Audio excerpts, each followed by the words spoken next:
وہ لیٹر لے کر شمر ذی الجوشنی گیا۔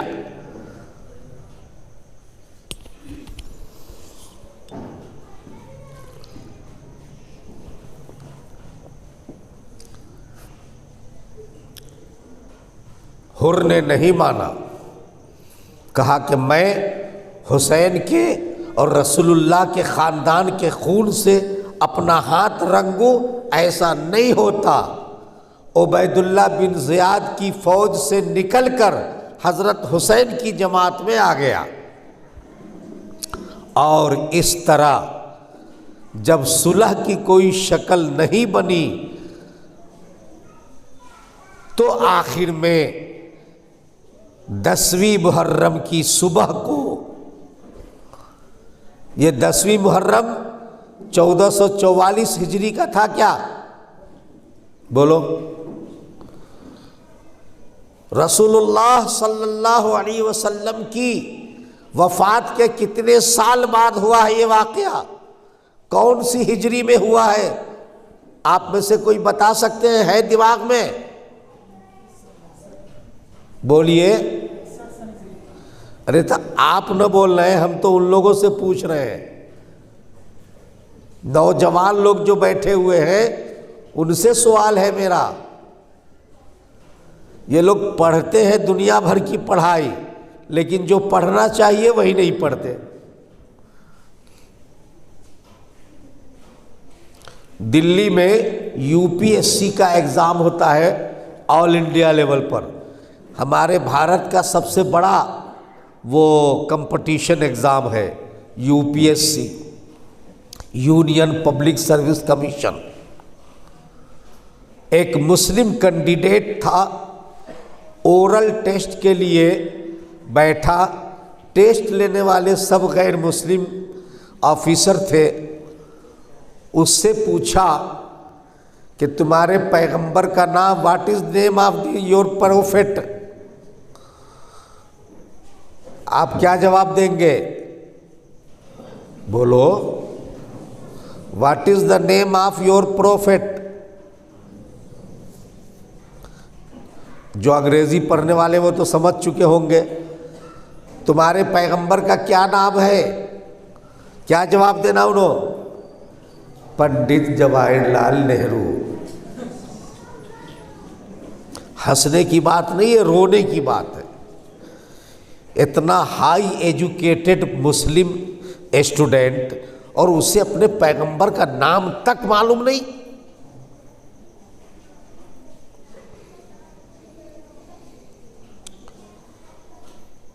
سن 61 ہجری رسول اللہ صلی اللہ علیہ وسلم کی وفات کے 50 برس بعد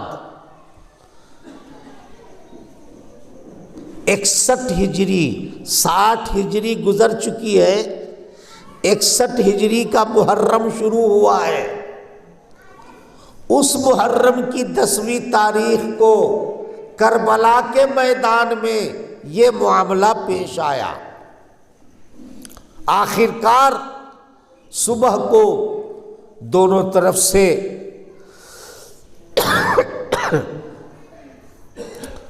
مقابلہ ہوتا ہے۔ حضرت حسین نے صاف صاف کہا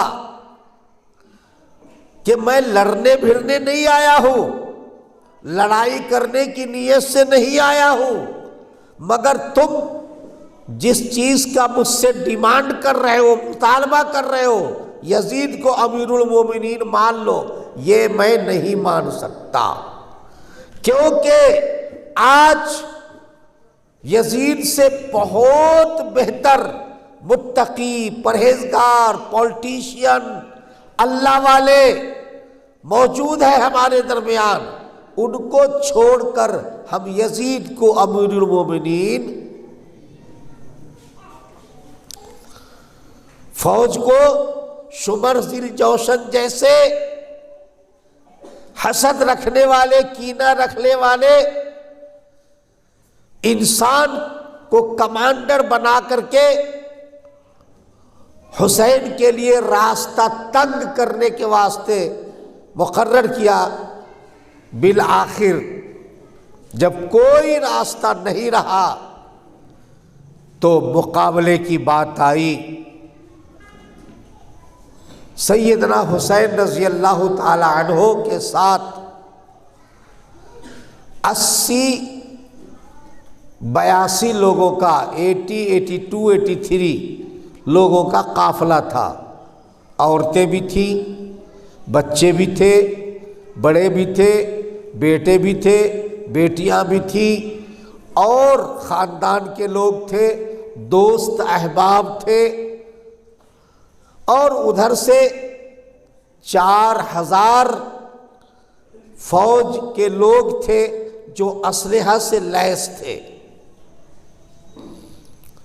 مقابلہ ہوا، اور مقابلہ ہونے کے بعد سیدنا حسین رضی اللہ تعالی عنہ کو ظہر کی نماز کے بعد، ظہر کی نماز سیدنا حسین رضی اللہ تعالی عنہ نے اسی حالت میں میدان کربلا میں ادا کی ہے، سارے رفقا کے ساتھ۔ محرم منانے والے مسلمانوں، آنکھ کھولو، جس کی گردن پر چھری چل رہی ہے وہ ظہر کی نماز نہیں چھوڑ رہا ہے، اور تم محرم منانے والے لوگوں کبھی شاید ظہر کی نماز پڑھنے کی تم کو توفیق نہیں ہوتی۔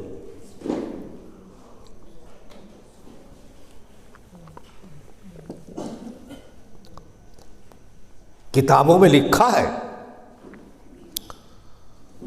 جس وقت حضرت حسین کو چت لٹا کر ان کے حلق پر چھری چلائی جا رہی تھی،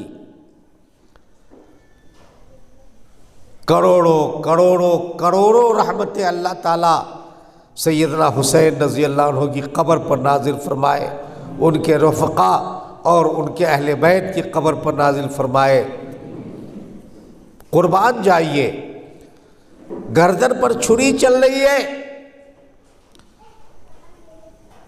اطمینان سے لیٹے ہوئے ہیں، آسمان کی طرف نگاہ ہے، اور جس وقت چھری چلائی جا رہی ہے، اشہد ان لا الہ الا اللہ واشہد ان محمدا عبدہ ورسولہ کا کلمہ ان کی زبان سے جاری ہے۔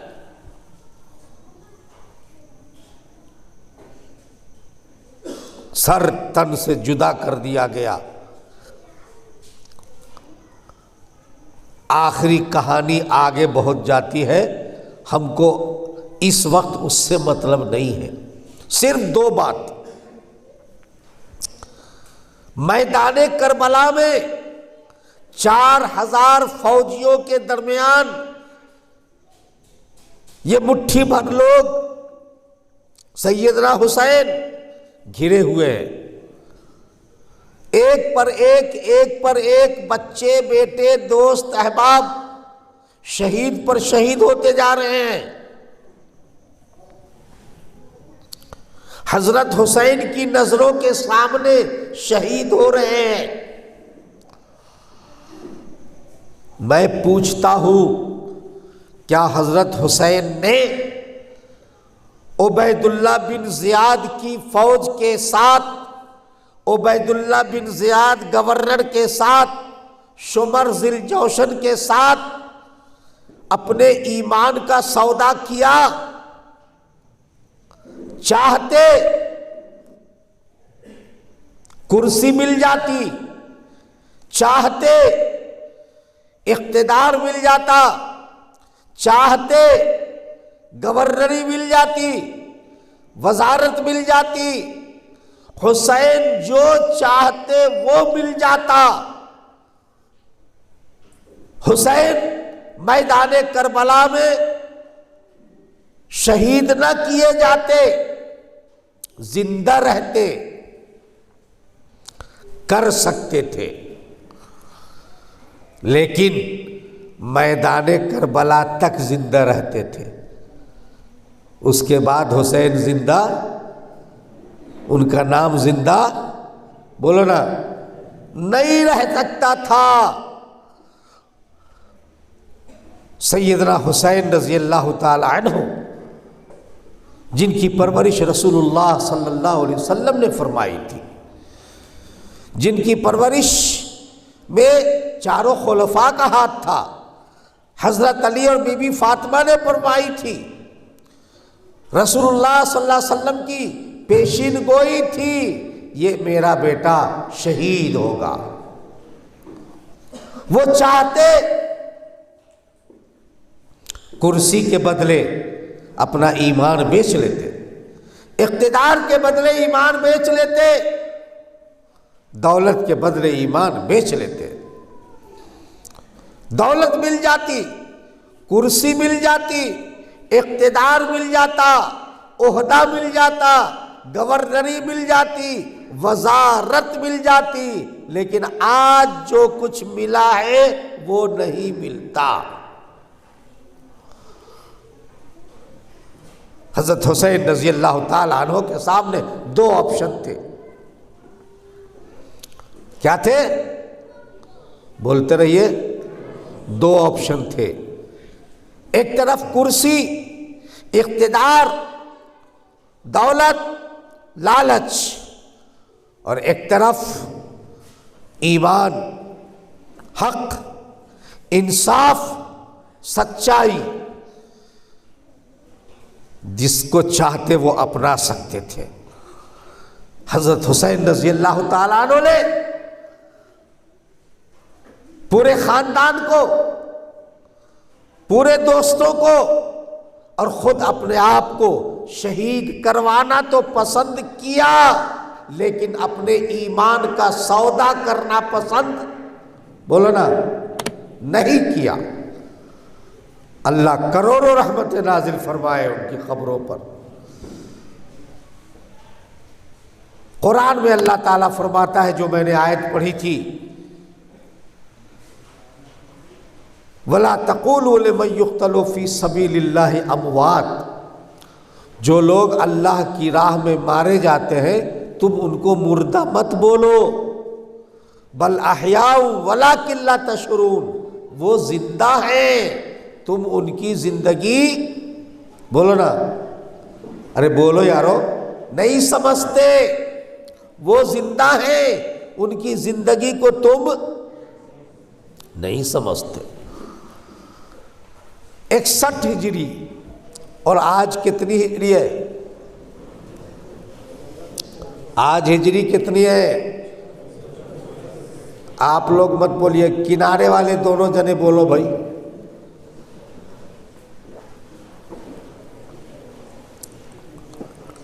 دونوں کنارے والے بولو۔